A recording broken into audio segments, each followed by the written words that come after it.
बिस्मिल्लाहिर्रहमानिर्रहीम अस्सलाम वालेकुम। डियर स्टूडेंट, आज का जो हमारा टॉपिक है उसमें हमने मियोसिस वन की जो पहली स्टेज है उसको सिर्फ डिस्कस करना है। बड़ा ही इंपॉर्टेंट क्वेश्चन आता है कि इसमें से बहुत सारे आप कह सकते हैं एमसीक्यूज भी बन सकते हैं और शॉर्ट क्वेश्चन भी बन सकते हैं। तो प्रोफेज़ वन की जो पहली स्टेज है, इससे पहले हम इंट्रोडक्शन कर चुके हैं मियोसिस का। तो उसमें हमने जो स्टार्ट किया प्रोफेज़ वन को ही हमने स्टार्ट किया था। तो उसमें हमने डिस्कस किया था कि जब भी क्रोमोसोम की प्रोफेज़ वन स्टार्ट होती है तो उसमें हमेशा क्रोमोसोम होमोलोगस पेयर की शक्ल में होता है। लेकिन जिस वक्त cell division, cell non dividing stage पे होता है तो उस वक्त सेल के पास क्रोमोसोम नहीं होते, बल्कि किसकी शक्ल में होता है? क्रोमेटिन नेटवर्क की शक्ल में होता है। और जो ही सेल डिवीजन स्टार्ट होने लगती है तो वो जो क्रोमेटिन नेटवर्क है वो कंडेंस होकर आहिस्ता आहिस्ता क्रोमोसोम में कन्वर्ट होना शुरू हो जाता है। लेकिन शुरू में जो क्रोमोसोम बनते हैं वो बहुत ही बारीक और लंबे होते हैं, लेकिन with the passage of time उनके अंदर शॉर्टनेस आ रही होती है और थिकनेस में इजाफा और होता है। यानी जब हम बात करते हैं कि सेल जब नॉन डिवाइडिंग स्टेज में है तो क्रोमेटिन नेटवर्क की शक्ल में होगा। जब प्रोफेज वन स्टार्ट हो जाती है तो उस वक्त जो क्रोमोसोम है वो थोड़े लंबे होंगे, लेकिन आप कह सकते हैं बहुत ही ज़्यादा बारीक। फिर इसमें मज़ीद जब कंडेंसेशन या फोल्डिंग होगी या पैकिंग होगी तो आहिस्ता आहिस्ता इनकी थिकनेस में इजाफा हो। और ये तकरीबन आलमोस्ट जो प्रोफेज की पूरी स्टेज है इसमें फोल्डिंग होती रहती है। इस वजह से with the passage of prophase जो प्रोफेज प्रोसीड करेगी, आप कह सकते हैं जो क्रोमोसोम की जो क्लियर पिक्चर है वो हमें नज़र आना शुरू हो जाएगी। लेकिन शुरू में इतने बारीक क्रोमोसोम होते हैं कि शायद शुरू में सही तरह विजिबल ना हो। तो ये वो स्टेज है जिसमें आहिस्ता आहिस्ता विजिबल होना स्टार्ट होते हैं। तो लेप्टोटीन हमारे पास वो स्टेज है जिसमें क्रोमोसोम बिकम विजिबल, वो शॉर्ट होना शुरू हो जाते हैं और थिक होना शुरू। इसी दौरान न्यूक्लियस का साइज भी बड़ा होना शुरू हो जाता है। और जो एक मेंबर हैं, क्योंकि एक क्रोमोसोम है फादर वाला, एक क्रोमोसोम है मदर वाला, तो ये एक दूसरे की तरफ अट्रैक्ट होना शुरू हो जाते हैं, एक दूसरे के करीब आना शुरू हो जाते हैं। तो हमारे पास जब ये एक दूसरे के करीब होना शुरू हो जाते हैं तो अगली स्टेज आती है जाइगोटीन। अब जाइगोटीन वो स्टेज है जो पहली आप कह सकते हैं बड़ी रिक्वायरमेंट है मियोसिस की, क्योंकि मियोसिस जिस मकसद के लिए परफॉर्म की जा रही है उनमें से एक मकसद जेनेटिक एक्सचेंज भी है कि जो फादर वाले क्रोमोसोम है वो अपने जीन्स मदर वाले क्रोमोसोम को दें और जो मदर वाले जीन है वो अपने क्रोमोसोम फादर वाले जीन्स को दें।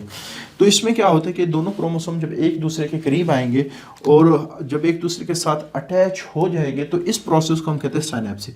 यानी स्टेज का नाम था जाइगोटीन, लेकिन इस प्रोसेस का नाम क्या है? साइनेप्सिस। और साइनेप्सिस को डिफाइन कैसे करेंगे? तो ये जो होमोलोगस क्रोमोसोम के एक दूसरे के साथ जुड़ना, ये साइनेप्सिस कहलाते हैं। लेकिन अगर देखा जाए इसके पास भी दो क्रोमेटिड है, इसके पास भी दो क्रोमेटिड है, लेकिन हमने यहाँ चूंकि एक क्रोमेटिड यहाँ से लिया है और एक क्रोमेटिड यहाँ से लिया ताकि आप लोगों को आसानी से बात समझ में आ रहे।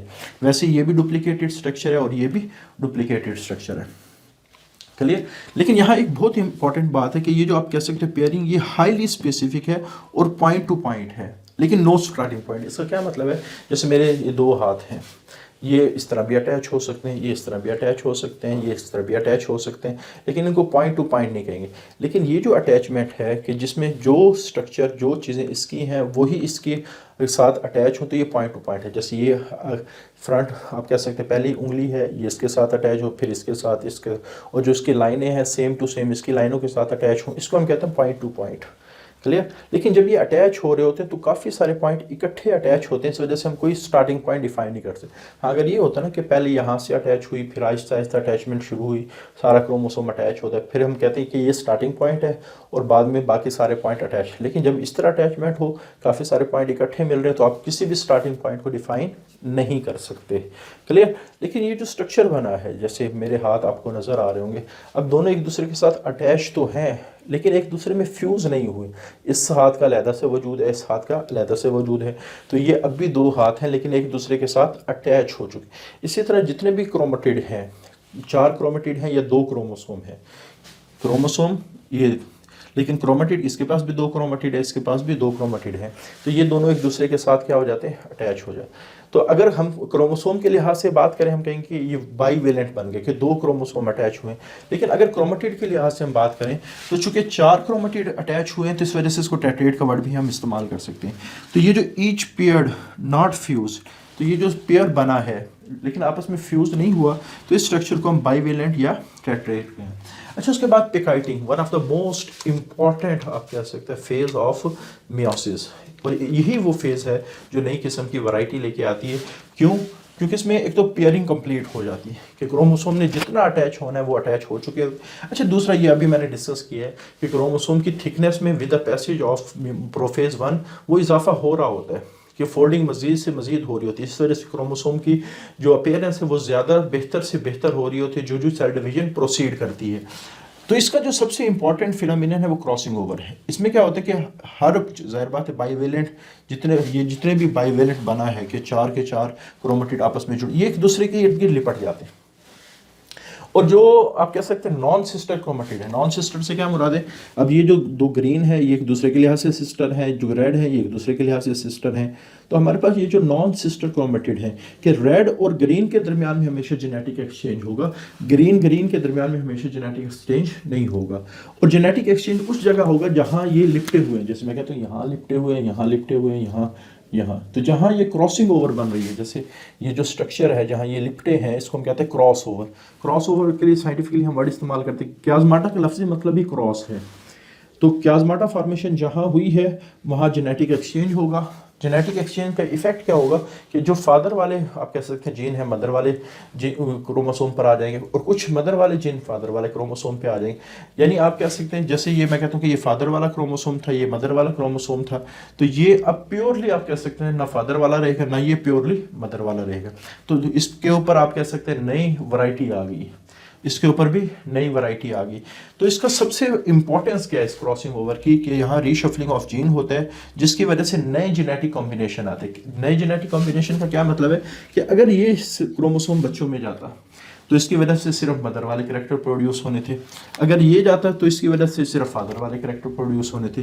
लेकिन अब मिक्स होके गया है, तो ये जो मिक्सिंग हुई है इसकी वजह से जो बच्चे हैं ना वो प्योर मदर जैसे हैं ना प्योर फादर जैसे, उनमें दोनों के करैक्टर हैं, थोड़े से बाप वाले हैं थोड़े से माँ वाले हैं। इस वजह से जो बच्चा बना है वो एक नए कॉम्बिनेशंस के साथ बना है। और यही आप कह सकते हैं सबसे बड़ी इंपॉर्टेंस है मियोसिस की कि इससे आने वाली जो वैरायटी है वो टोटली डिफरेंट हो जाती है।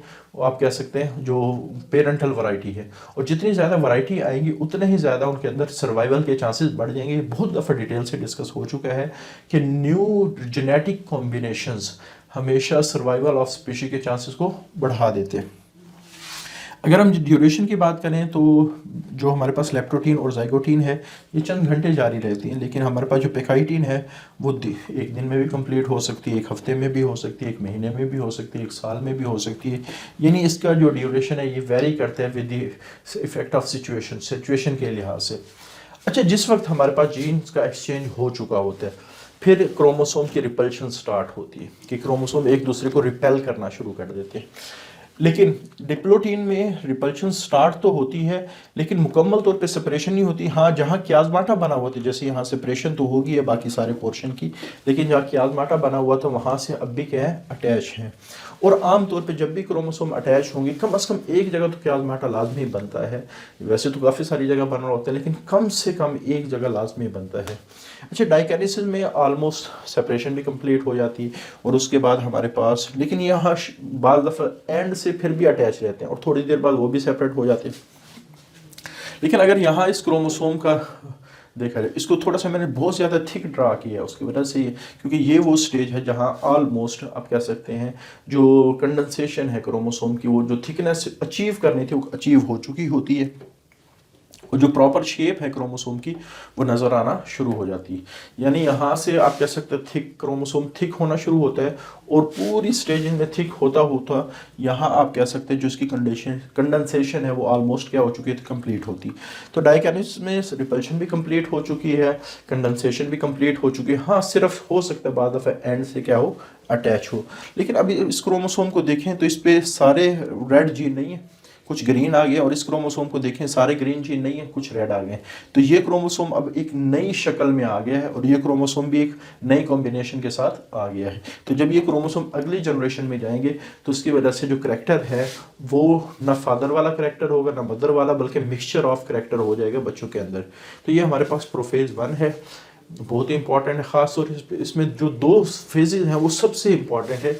एक ये जाइगोटीन है जिसमें साइनेप्सिस हो रहा है, तो बाद दफ़ा अलहदा से क्वेश्चन आ जाता है कि व्हाट इज़ साइनेप्सिस, साइनेप्सिस क्या। अब स्टूडेंट क्या करते हैं, इस साइनेप्सिस को वो जो चैप्टर नंबर 17 में हमने डिस्कस किया था साइनेप्स, उसके साथ मिक्स कर रहे होते हैं।